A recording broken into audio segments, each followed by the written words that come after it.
Buenas noches. Bienvenidos a Mesa de Opinión. Estamos en una época en que, en todas las épocas hay que pensar en el país, pero una época en la que hay que pensar mucho más en él, en lo que concierne a todos. Vamos a hablar en esta sección un poquito de candidaturas y de gobiernos y nos vamos a apoyar en una obra pequeña en páginas, pero grande en contenido. Un libro que lo titularon Gobierne bien y hágalo saber, de dos autores, y uno de ellos, Carlos Villota, está con nosotros. Carlos, bienvenido a Mesa de Opinión. Doctor Ricaurte, muy buenas noches a usted, a sus televidentes, no solamente en Colombia, sino en el exterior. Es un honor estar aquí, donde se generan debates muy importantes y colocar la comunicación política en la agenda pública del país y del continente. En apretada síntesis, ¿qué es lo más importante de su libro que ha tenido una gran acogida? Lo más importante es una serie de recomendaciones, 18 puntos específicos que se le dicen a aquellos ciudadanos que a través del voto popular ganan una elección y se convierten en gobierno. Esa transición de ganar una elección a ser ya gobernante, líder del orden local, regional, nacional, o llámese también jefe de Estado, es muy importante y ha pasado, y usted lo está viendo desde Argentina hasta México y Estados Unidos, cómo la comunicación de gobierno explosiona porque no hay una estrategia, porque no hay una planificación y porque no hay una investigación. Ese es el aporte más importante que hacemos nosotros. En el caso de Colombia, donde hay una gran cantidad de candidatos y de precandidatos, ¿qué tan preparados están en sus candidaturas y qué tan preparados en líneas generales en su posible gobierno? Gracias por esa pregunta. Por primera vez en Colombia hay más de 30 candidatos a la jefatura del Estado para reemplazar al presidente Juan Manuel Santos, quien es Nobel de la Paz 2016. ¿Qué pasa, doctor Ricaurte? Que los ciudadanos se preparan para ser candidatos, pero no para ser gobierno. Y ahí cometen una cantidad de errores que con ejemplos lo miramos con mucha lupa y con mucha óptica en el libro Gobierne bien y hágalo saber, que tiene el apoyo por primera vez de estos colombianos, de dos consultores colombianos, Andrés Lizarralde, quien habla de la Cumbre Mundial de Comunicación Política, de la Asociación Colombiana de Consultores Políticos, ACOPOL, y de la Asociación Latinoamericana de Consultores Políticos, ALACOT, en Latinoamérica. Eso evidencia el contenido y el mensaje de nuestro libro. ¿Cómo detectar básicamente qué tan preparados están los candidatos para gobernar? Cuando se dejan llevar por la coyuntura, cuando no entienden que hoy la agenda pública, tanto a nivel de la opinión como de los partidos políticos, incluso de gobierno, no la manejan los partidos ni la maneja el jefe de Estado, la manejan los ciudadanos. Usted lo ha visto, lo que ha pasado recientemente en España, en Cataluña, lo que ha pasado en Argentina hace 2, 3 años. Era impensable pensar que la señora Cristina Fernández de Kirchner iba a perder el poder después de 12 años. Se armaron los ciudadanos, construyeron una propuesta que se llama Cambiemos y mire lo que eso ha significado. Cambió totalmente el mapa político en América Latina. Ha pasado en Brasil, está pasando en Venezuela. ¿Y en el caso colombiano? En el caso colombiano está pasando exactamente lo mismo. Hoy los partidos tienen que entender que la dinámica de la política pasa necesariamente por la comunicación política, por la investigación, por la planificación, por la estrategia, y acercarse a las universidades, acercarse a esos nuevos ciudadanos que en términos de redes sociales, de Facebook, de Twitter, le llamamos millennials. Ellos tienen hoy la esencia de la democracia en Colombia. Dentro de ese contexto, ¿qué opina de las declaraciones que dio, por ejemplo, comenzando esta semana, Germán Vargas? Germán Vargas Lleras primero, es una persona que se ha formado a lo largo de su vida pública con el expresidente Carlos Lleras Restrepo, que a propósito yo tuve la oportunidad de entrevistarlo para lograr mi título como comunicador social y periodista de la Universidad de La Sabana. Entonces tiene toda una historia. Segundo, viene del gobierno del presidente Juan Manuel Santos. Y tercero, está buscando digamos, una especie de argumentación para ser candidato hoy a la presidencia de la República. Pero dentro de ese contexto de su libro, lo que usted busca hacer que la gente entienda de que estén preparados no solo para ser candidatos, sino para ser en este caso presidentes. ¿Cómo lo ve a él dentro de las explosivas declaraciones que dio quejándose del proceso de paz? De entrada, yo le diría como consultor político que está cometiendo varios errores. Lo primero es que hace un corte sustancial hacia el gobierno del presidente Juan Manuel Santos cuando él trabajó durante 7 años en el gobierno. Eso, en el contacto y en el diálogo directo con las regiones, se lo van a cobrar por ventanilla. Lo segundo, y se lo anticipo, es que tiene que direccionar la comunicación, tendrá que hacer unos cambios sustanciales en su propuesta y adicionalmente tendrá que ser más educativo y pedagógico para que la gente le entienda lo que él quiere proponer alrededor de la construcción de la paz. Recuerde usted, doctor Ricardo de Lozada Valderrama, que la construcción de la paz en Colombia, en lo que hemos llamado posconflicto, va a durar 20 años, pero esos 20 años los más difíciles son los 12 primeros meses, y eso está planteado en nuestro libro. Carlos, parece ser evidente que finalmente las fuerzas políticas se van a alinderar de un lado de quienes son críticos del actual proceso de paz y de quienes lo defienden. ¿Cómo ve esa configuración final? Esa configuración final está dada por una derecha y por una izquierda, pero hay una conjunción de intereses a nivel político, a nivel empresarial, a nivel incluso social, porque las diferencias sociales de la costa pacífica a la costa atlántica son muy diferentes a las que tenemos nosotros aquí en el centro del país, en el Valle del Cauca o en la ciudad de Bogotá. Lo que va a pasar, doctor Ricaurte, es una alianza estratégica política multipartidista, y eso se va a evidenciar en la recta final del periodo de sesiones del Congreso de la República, que culmina ahora en marzo, cuando se va a abrir paso una consulta partidista en muchos frentes, que eso y luego interpartidista. Eso va a explosionar y mucha gente no lo va a entender, el ciudadano de a pie no lo va a entender, y se va a necesitar mucha pedagogía y mucha comunicación política a la hora de las elecciones, tanto en marzo como en las elecciones presidenciales. Usted es consultor internacional, usted es internacionalista, usted es periodista.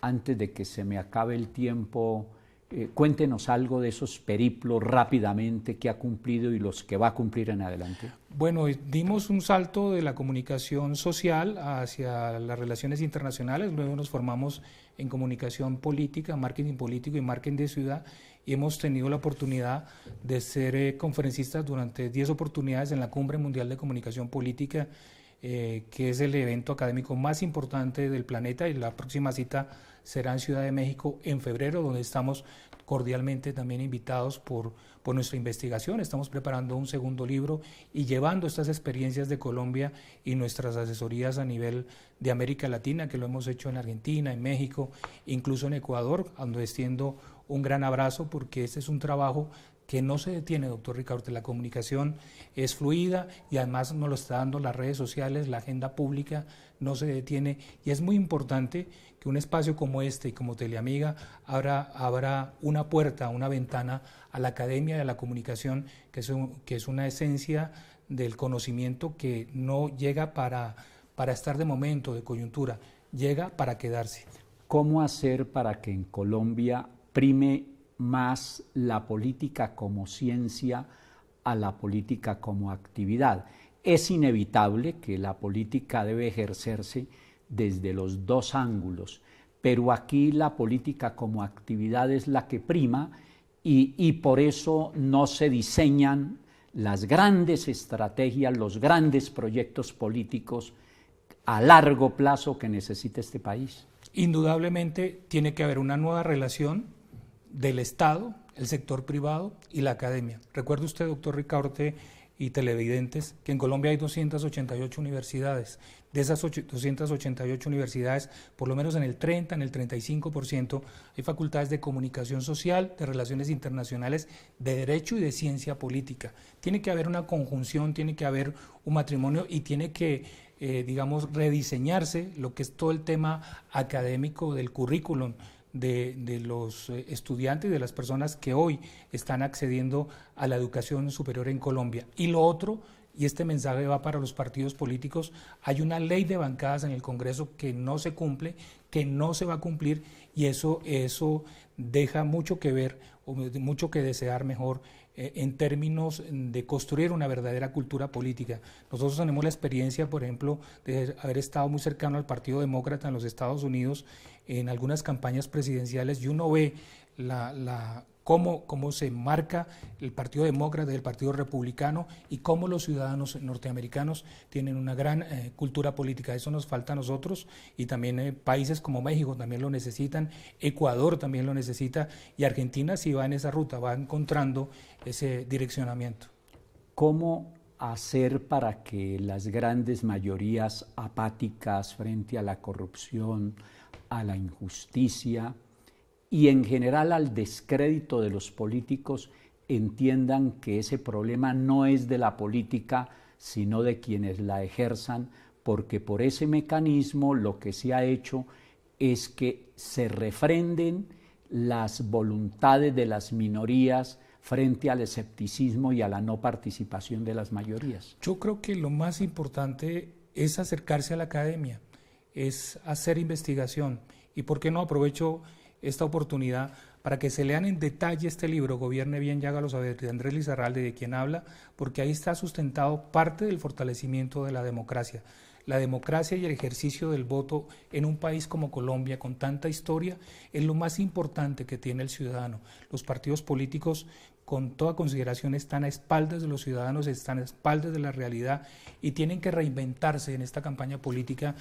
Y el hecho de que haya 30 candidatos hoy a la jefatura del Estado no solamente demuestra el afán que tiene este país de cambiar un poco su historia democrática, sino que hay ciudadanos pensantes, hay ciudadanos que están construidos desde las regiones y que necesitan ser interpretados en lo que viene en la tercera década del siglo XXI. La pedagogía tan indispensable en un país con un gran vacío de cultura política, ¿cómo se debe realizar? Hay que trabajar contenidos en redes sociales, hay que trabajar contenidos en medios comunitarios y comerciales. Su generación, doctor Ricaurte, se formó en la radio. ¿Recuerda usted Radio Sí. Sutatensa? Lo que se hacía en Boyacá, lo que se hacía en Cundinamarca. Hoy tenemos la oportunidad de generar contenidos y mirar con otros ojos el territorio. En Naciones Unidas tiene una columna vertebral de las 8 necesidades que tiene la humanidad en el siglo XXI. Varias de ellas se descansan en la cultura, en el turismo, en el medio ambiente y la seguridad alimentaria. ¿Por qué no elevar esos contenidos, no solamente para comunicar mejor, sino también para elevar las propuestas de los partidos y de quienes aspiran o presentan sus nombres a cuerpos colegiados, en este caso al Congreso de la República en marzo y a la Jefatura del Estado en el mes de mayo? Y con toda consideración, considero que así como están las cosas, va a haber segunda vuelta en Colombia.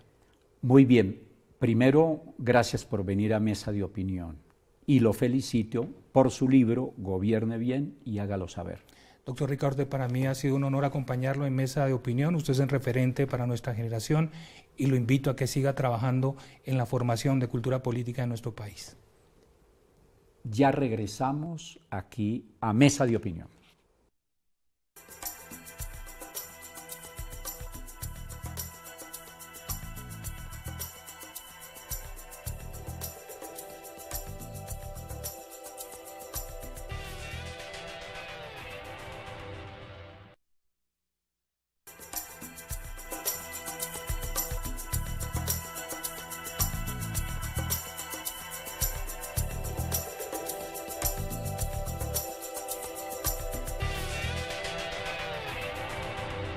Seguimos en Mesa de Opinión.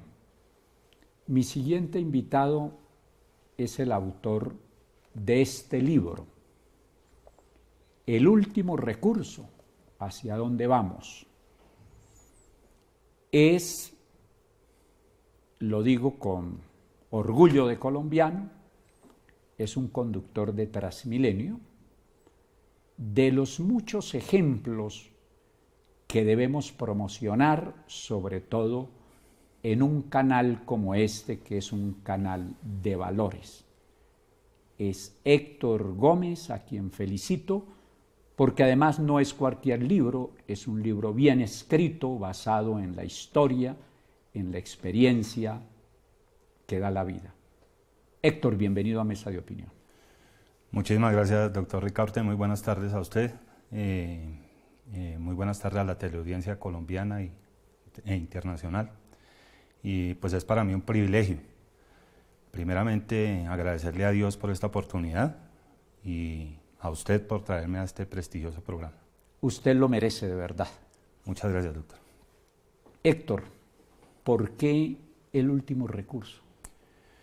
Doctor Ricaurte, hace unos 6 o 7 años atrás inicié un análisis a mi alrededor, en la vida del común, del ciudadano, y empecé a analizar que la mayoría de los males que sufre nuestra humanidad, nuestra civilización en estos momentos, y las pasadas, las guerras anteriores, desde los césares y los emperadores hasta la actualidad, para mí son la ausencia total del amor por el prójimo, que es, en mi opinión, la herencia de Dios y su más grande enseñanza. Es decir, el desconocimiento de los derechos humanos.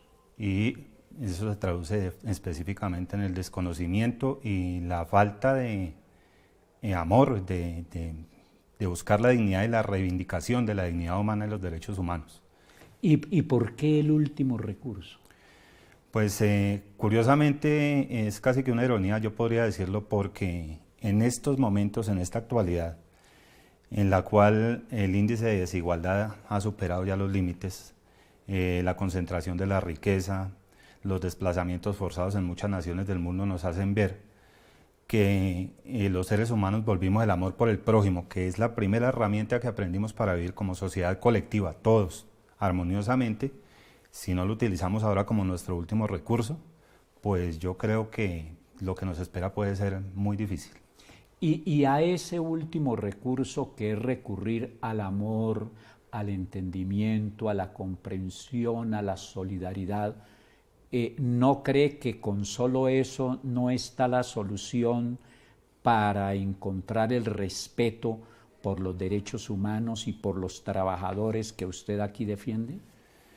Evidentemente, doctor, el amor es una fuerza muy poderosa, es muy grande. Si lo aprendemos a utilizar puede lograr muchas cosas, pero claramente no sería suficiente. El amor por sí solo no va a lograr los cambios que necesitamos como sociedad colectiva. Entonces debemos empezar a preocuparnos, primero que todo en la educación. En el libro yo planteo muy específicamente que una persona que tenga 3 títulos universitarios, si no tiene valores y principios, el respeto por la dignidad de los derechos humanos, por el espacio, por cuanta cosa nos pertenece y que es de todos, pues no es sencillamente, no es una persona educada, es una persona preparada académicamente. Entonces, para empezar de ahí, una educación. Y claro, esto conlleva una serie de acciones que también se traducen a la política. Y bien lo decía el doctor Carlos Villota, hay que hacer una pedagogía, que todos los ciudadanos y las personas del común entiendan que la política no es esa corrupción que hemos visto durante décadas en Colombia, sino que la política son las decisiones de los colectivos y debemos empezar a ejercer la democracia y a practicarla.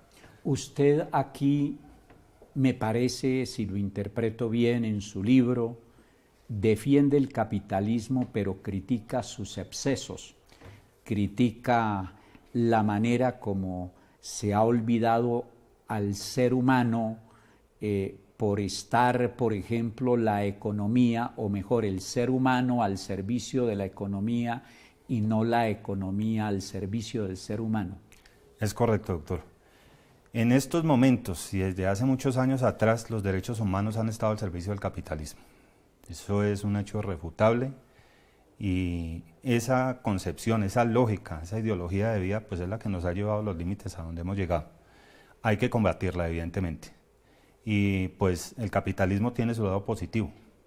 Me parece a mí que en nuestra amada nación Colombia se requiere un sistema político que armonice lo positivo del capitalismo, lo positivo y conveniente del capitalismo, con lo positivo y conveniente del socialismo. Es clarísimo, nosotros no podemos seguir en este ir de que los derechos humanos estén al servicio del capitalismo. Usted tiene razón, es decir, el capitalismo se centra fundamentalmente en la libertad, el socialismo se centra esencialmente en la igualdad. La compatibilidad entre libertad e igualdad es lo que daría un sistema social más justo. ¿Cómo lo concibe? ¿Cómo cree que sumado a esos valores de justicia, de igualdad, de libertad, qué otros ingredientes habría que agregarle a eso, a ver si el mundo entiende que necesita un modelo político, económico y social más equilibrado? Correcto, doctor. Si usted me lo permite, yo traje aquí Sí, un señor. escrito, porque obviamente no lo recuerdo todo de memoria. Sí. Pues yo lo escribí para ser muy acertado en mi respuesta, Sí. a riesgo de ser algo impreciso. Y por cierto que le quiero contar que es la primera vez que aparezco en televisión y le confieso que tiende a dar un poquito de nervios. No se preocupe, Sin embargo, vaya tranquilo que usted sabe su tema. Yo estoy señalando acá que el amor por el prójimo, que es algo muy grande y poderoso, como ya lo había dicho, por sí solo no puede lograr mayores cosas. Debe ser reforzado con una verdadera y adecuada educación, una conciencia limpia y asertiva. Tenemos que aprender a usar la conciencia. Y con una serie de acciones colectivas que arrojen como resultado la justicia y la igualdad, teniendo en cuenta que justicia es sinónimo de paz e injusticia es sinónimo de guerra. En ese sentido, para que la justicia y la igualdad sean una fantasía concreta,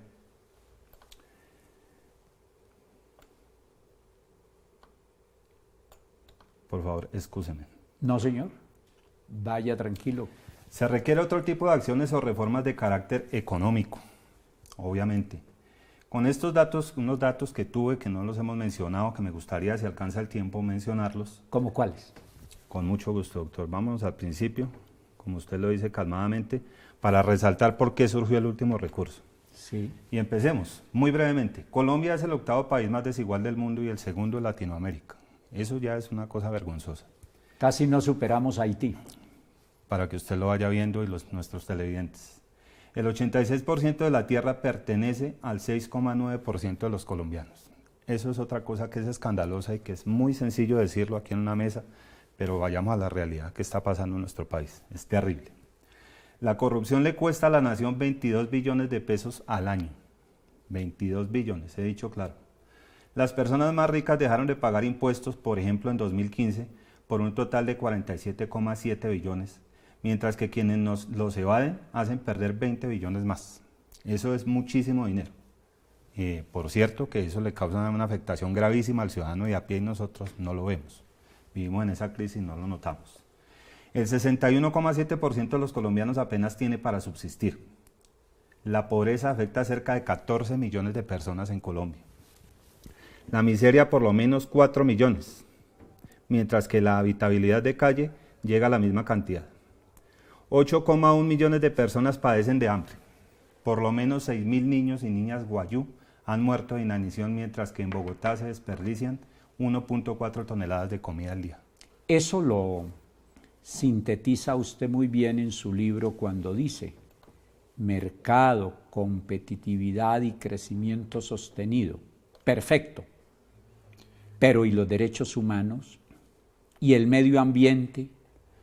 Crecer económicamente mientras nos cargamos los derechos humanos y del planeta, y ni hablar, hay que reinventarnos. ¿Cómo reinventarnos? Esta política económica de la que yo hablo, que debe surgir, primeramente no la va a hacer una persona que sea superficial, que no sienta amor por su prójimo. Esto lo va a hacer una persona o un partido político cuyos dirigentes tengan una legítima preocupación por los futuros de este país.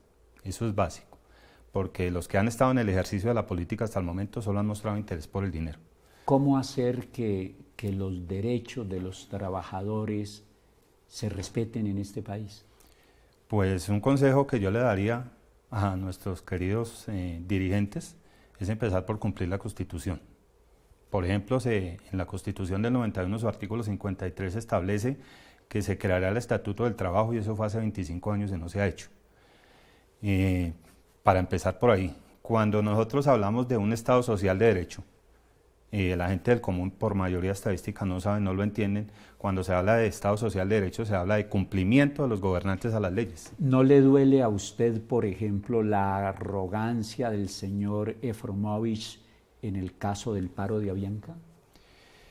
Sinceramente tengo que decir que me conmueve tanta frialdad y tanto desinterés. Me parece que hace falta un acercamiento y una verdadera voluntad de diálogo para parar esa crisis que le está haciendo tanto daño tanto a los trabajadores como a los usuarios. Y me sorprende más aún ver que las otras aerolíneas están, como se dice coloquialmente, haciendo su agosto, subiendo las tarifas, aprovechando ese momento. Eso me parece a mí, bueno, yo no soy economista, pero yo hablo de amor y de dignidad humana, y esto me parece que esto no tiene mucho de eso. ¿Qué quiere resaltar más del último recurso, el título de su libro?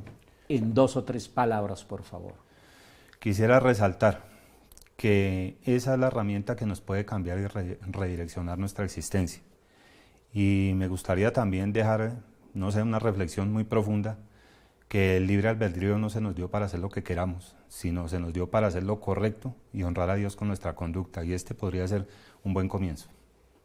Héctor, lo felicito por su libro, por su superación, y gracias por haber venido a Mesa de Opinión. Doctor, muchísimas gracias a usted, y para mí realmente fue un honor y es una gran oportunidad. Yo le agradezco mucho. Otra pausa, ya regresamos a Mesa de Opinión.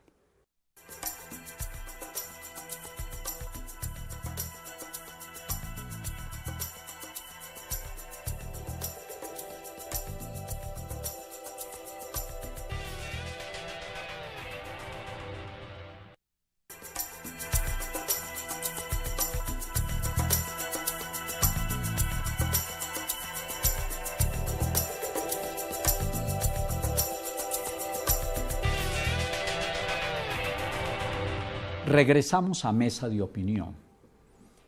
Es indudable que construir la paz es muy difícil, porque eso implica derrotar las causas que han generado la guerra, como por ejemplo el narcotráfico, la corrupción, la marginalidad, en fin, muchas causas.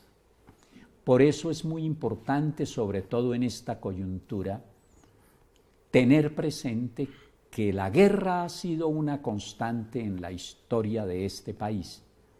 Para tocar ese tema, mi invitado en esta parte del programa es un docente, un historiador preparado, que por ejemplo fue asesor en la Guerra del Golfo. Es Humberto Tecchi. Profesor, bienvenido a mi programa. Muy buenas noches, doctor Ricaurte, y a la audiencia de Teleamiga, tanto en Colombia como en América Latina.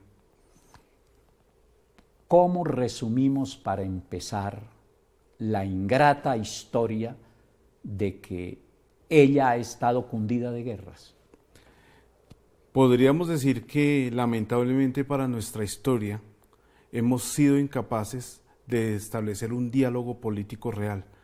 Durante toda nuestra larga historia, que es muy corta frente a otros países, sí, todas las discusiones teóricas han terminado blandiendo las armas, usando la fuerza para imponerle al otro nuestro criterio. Para nuestros amigos de América Latina, esa es una realidad apremiante a comienzos del siglo XIX. Pero mientras muchos superaron esa fase, nosotros seguimos en un constante devenir de combates, de enfrentamientos, y se nos olvidó dialogar. 9 guerras civiles nacionales, amén de las guerras provinciales.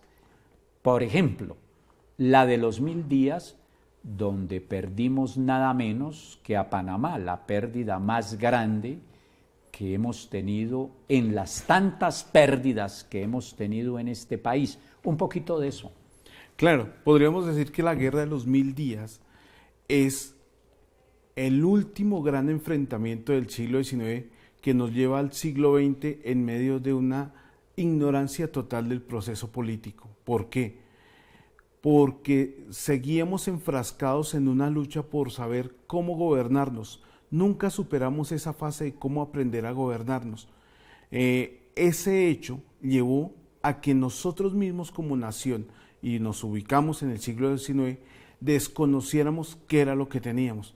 Tiene usted toda la razón, doctor Ricaurte. Era increíble pensar que nosotros de pronto hablamos de la pérdida de Panamá, pero si comparamos con el resto del territorio que perdimos a través de estar enfrascados en unos conflictos, en teoría, y hago la aclaración ahí, nacionales porque abarcaban las regiones más importantes del país, se nos olvidaba que había más del 50% del territorio que era nuestro, pero que nunca lo conocimos. Nuestras autoridades no sabían dónde estaba el Amazonas, dónde era la Orinoquía. Era simplemente un lugar casi que de fantasía. El mundo empezaba y terminaba en la cordillera de los Andes y en algunos casos podía llegar hasta Cartagena o Santa Marta. Entonces, ante ese desconocimiento, mientras nosotros nos depredábamos internamente, nos sangrábamos constantemente, los países vecinos iban tomando, ampliando. No tuvieron que entrar en guerra con nosotros, simplemente fueron tomando territorio porque desconocíamos cuáles eran nuestras verdaderas fronteras. Entonces, lo que pasa en la guerra de los 1000 días es la consecuencia de 80, 90 años de lucha constante. ¿Por qué es importante la pérdida de Panamá? Pues por el evento que teníamos ahí, que era la construcción del canal, que como todos sabemos se va a convertir en el eje de la economía durante el siglo XX y aún hoy en el siglo XXI sigue siendo baluarte importante para la economía mundial. Sí, Panamá era uno de nuestros 9 departamentos que en la Constitución de 1863 fue uno de los 9 estados a los cuales se les dio una exagerada, ya ilimitada autonomía que nos hizo prácticamente perder la unidad nacional. ¿Por qué cree que las guerras del siglo pasado estuvieron centradas en la lucha partidista? ¿Por qué no tuvieron los partidos políticos la suficiente grandeza para haber evitado esas guerras y al contrario las propiciaban, y el cambio tan constante en el campo institucional partiendo de su constitución se debía a la imposición que hacía el partido que ganaba en la guerra? Porque lamentablemente esa ha sido una constante en la historia colombiana. No ha habido un discurso real sobre el establecimiento, sobre el Estado. Siempre quisimos copiar lo que los otros habían construido en procesos muy extensos o de mucho trabajo, ¿sí? Quisimos copiar el modelo francés, desconociendo que allá hubo una revolución y una deconstrucción del antiguo régimen y una construcción de un nuevo proyecto político. Tanto así que se construyeron repúblicas hasta llegar a la actual Quinta República. Ha sido un proceso de construcción constante que ha tenido violencia, pero también ha tenido parte de diálogo y construcción teórica. Nosotros simplemente hemos querido copiar. Además que la realidad política en Colombia tiene un problema, y es el hecho de que nosotros en pleno siglo XIX seguíamos viviendo con tradiciones de la colonia, no hicimos la ruptura. Entonces, ¿qué pasó? ¿Quiénes eran los grandes políticos nuestros? Los grandes hacendados. ¿Quiénes eran esos grandes hacendados? Hijos descendientes de antiguos expedicionarios españoles que ganaron títulos de don a la fuerza. Entonces nunca hubo una ruptura con ese pasado. Entonces cada uno se sentía con el derecho propio ganado de pelear por una postura política, pero en sí lo que se estaba peleando era como por la supremacía de uno contra el otro, no por la supremacía de mi idea sobre el otro porque es mejor para el país. O sea, ahí hay un problema porque nunca se habló en concepto de país o nación, simplemente quién era capaz de imponer una forma de gobierno, y una forma de gobierno bastante limitada. Dentro de ese breve, rápido repaso de algunos aspectos de la historia de la guerra en este país, recordemos un poquito cómo llegamos al actual proceso de guerra que se intenta terminar con las FARC, pero que hay que construir la paz dentro de esa coyuntura y ojalá complementarla con unos acuerdos con el Ejército de Liberación Nacional. Bien, podríamos hacer un ejercicio rápido de esta manera. Sí, señor. Empezamos hablando de la Guerra de los 1000 días, que concluye un ciclo. Lamentablemente nuestros textos de historia tradicional muchas veces dice, después de la Guerra de los 1000 días vino un tiempo de paz, y hacen casi un corte largo hasta la muerte de Gaitán. Eso es, podríamos decir, una mentira a medias. ¿Por qué? Porque aunque sí hubo regiones donde no hubo violencia, la violencia política fue una constante durante la década del 20, el 30, la hegemonía liberal, conservadora, etcétera, etcétera. Durante los años de 1940 hasta la muerte de Gaitán, la violencia política era muy fuerte. No teníamos de pronto grupos armados como los vimos después, durante la época de las guerrillas en el monte, pero ese asesinato por posturas partidistas era muy fuerte. Gaitán, es un detonante. Él no es la causa, es como, digámoslo, la olla express. El hecho era la olla express que necesitaba explotar ahí, porque el país no lo aguantaba. Aún, si uno lo mira, el mismo hecho de que Gaitán no hubiera sido asesinado, en cualquier momento, cualquier situación, por mínima que fuera, hubiera hecho estallar ese momento de colapso. Que lo que viene después es una diversificación, digámoslo así, de la violencia. Pasamos por las guerrillas liberales de Guadalupe Salcedo en los Llanos, después llega la influencia de la década de los 60, todas las ideas que vienen de Europa, el marxismo, todo esto que trae muy motivado especialmente algunas personas que estudian en Europa, otras que llegan a las universidades públicas, se vuelven un baluarte de esto. Llega a esas masas campesinas como la que formó Manuel Marulanda Vélez, todo esto de Marquetalia, que eran simplemente campesinos luchando por tierra, y hay un volteo de su concepto a convertirlas en allá una lucha de marxismo, de comunismo, de socialismo, y el discurso empieza a cambiar. Y durante la década del 70 al 80 vimos cómo se fue agravando ese discurso y se fue volviendo muy radical, tanto que llegamos a estar en un momento donde teníamos 8 o 9 grupos guerrilleros operando por todo el país, en situaciones tan extremas que muchas veces hasta ellos mismos se enfrentaban porque no sabían si era el ejército o era otro grupo guerrillero. Entonces la situación era bastante tensionante, hasta llegar a este proceso ya con la caída del muro de Berlín, y que queda en pie la única guerrilla que se ha calificado como la más antigua del mundo, las FARC, donde se hizo un proceso, no vamos a hablar en este instante, en este recorrido, si es bueno o malo, pero se hizo un ejercicio de diálogo, y podríamos decir que es un verdadero ejercicio de diálogo, que no a todo mundo le gusta, es diferente, pero es el primer ejercicio de diálogo en 200 años de historia. Tenemos que hacer la última pausa. Ya regresamos a Mesa de Opinión.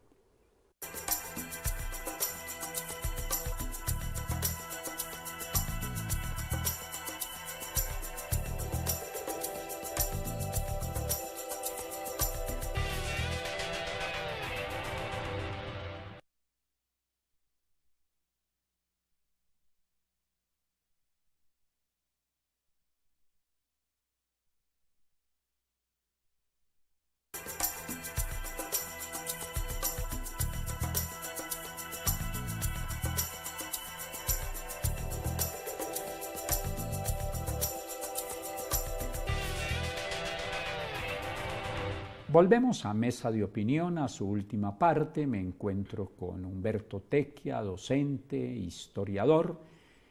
Y bueno, habíamos quedado ya en la última parte hasta llegar al actual conflicto. Hecho unos acuerdos, ellos están siendo criticados, tienen una muy fuerte oposición. Una pregunta elemental es: ¿vale la pena persistir en un proceso y por qué? ¿O vale la pena que volvamos a caer en el laberinto de la guerra en que hemos durado prácticamente por toda nuestra historia republicana? Yo consideraría que en este momento hay que persistir, y también hay que oír las voces que dicen hay que reevaluar un poco lo que se ha acordado, pero no perder lo que se ha acordado. Porque dar ese paso hacia atrás o negar ese proceso implicaría, como alguna vez se dijo durante la década de los 90, quienes se quedan del tren de la historia, y nosotros podríamos caer en esa circunstancia. En un momento que, mal o bien, más allá de lo que suceda, el mundo está globalizado y todo lo que suceda en un lado infiere en el otro directamente. Colombia está en una posición geopolíticamente estratégica que no se puede dar el lujo de dar un retroceso hacia una guerra, ni mucho menos darle un retroceso radical a lo que se ha acordado. Sí, como usted dice, y comparto plenamente sus palabras, porque soy un enamorado no solamente de soñar con la paz, sino de construirla. ¿Cómo hacer para derrotar tantas causas que han generado la guerra frente a la ya firma de unos acuerdos que hay que definitivamente implementar? Podríamos decirlo en palabras muy sencillas. El gobierno o los gobiernos que lleguen mientras se esté instaurando todo este proceso, lo primero que deben traer su carta de presentación es una auténtica política social, que nunca ha existido en Colombia. Hemos solucionado problemas de la sociedad, pero no hay una política social. Auténtica política social tiene mucha razón, pero sin ir a permitir elegir, por ejemplo, a un presidente que busque desbaratar los acuerdos. Exactamente. Se necesita un presidente que tenga una posición muy ecuánime, que no se vaya, que en este momento es difícil visualizarlo, pero que no se nos abra hacia ninguna de las dos tendencias. Encontrar esa persona que sepa enmarcar el rumbo que necesita Colombia en estos momentos es fundamental. Aquí es fundamental no mirar el partido, aquí es fundamental mirar la construcción de una idea, y esa idea debe ser tener los elementos para cerrar una brecha social que durante la década del 90 y primeros comienzos de este siglo XXI lo que hizo fue crecer cuando debería haber decrecido. ¿Y cómo hacer para realizar la suficiente pedagogía que le haga entender eso a los colombianos? Ese es el proceso más complejo, porque en un principio hay que cortar del colombiano esa idea de votar por mi amigo y por el favoritismo, a votar por las ideas. El proceso es bastante complejo, no es fácil, porque debemos enseñarle al colombiano a tener una cultura política, que es de lo que hemos carecido lamentablemente. No somos conscientes de nuestra fuerza política, no somos conscientes de las armas que nos da la Constitución, las armas teóricas, las armas conceptuales. No hacemos uso de ellas. Pensamos que la Constitución empieza y termina en la tutela, y hay muchos más elementos para discutir. Como ciudadanos no nos hemos organizado, no somos verdaderos grupos de opinión frente a los partidos políticos, y los partidos los estamos viendo carentes de ideas y de líderes carismáticos. Héctor, muchas gracias por haber venido. Héctor, no. Humberto, muchas gracias. Me acordé de mi anterior invitado, el valor que representa Héctor Gómez, que siendo conductor ha escrito un libro y lo ha escrito bien. ¿No le parece que es un valor? Es un valor agregadísimo. Por ahí podemos empezar, escuchando a la gente que vive la realidad día a día en las calles del país. Muy bien. Humberto, muchas gracias por haber venido a Mesa de Opinión. Con mucho gusto, doctor Ricaurte, y a los televidentes. Y no se nos olvide, por algo dijo Cicerón, la historia es la maestra de la vida.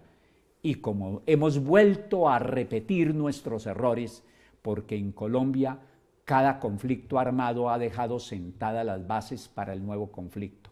Que esta vez no nos dejemos derrotar y que con todas las espinas, con todos los sapos que de pronto hay que tragar en un proceso que fue convenido porque a la guerrilla no se derrotó, con todo ello no nos venzamos y seamos capaces de entregarle a nuestros hijos y a las futuras generaciones un país en paz.